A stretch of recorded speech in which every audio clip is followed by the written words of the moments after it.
Prayer an effective weapon against Satan, January 27th. Resist the devil and he will flee from you. Draw near to God and he will draw near to you, NKJV. Satan is constantly at work, but few have any idea of his activity and subtlety.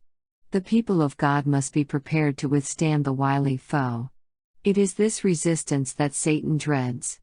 He knows better than we do the limit of his power and how easily he can be overcome if we resist and face him.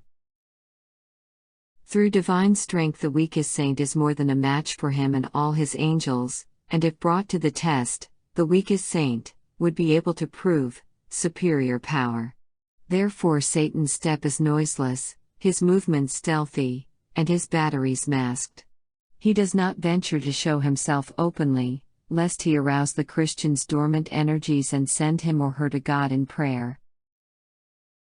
The enemy is preparing for his last campaign against the Church. He has so concealed himself from view that many can hardly believe that he exists, much less can they be convinced of his amazing activity and power.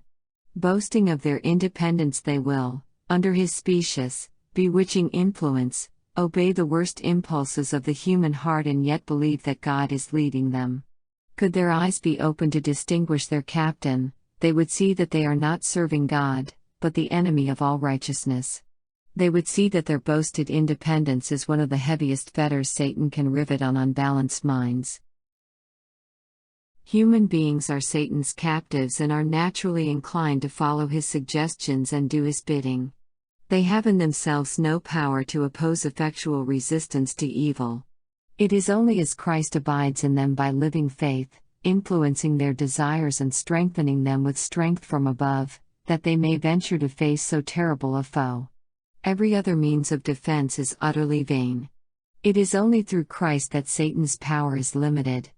This is a momentous truth that all should understand. Satan is busy every moment, going to and fro, walking up and down in the earth, seeking whom he may devour. But the earnest prayer of faith will baffle his strongest efforts.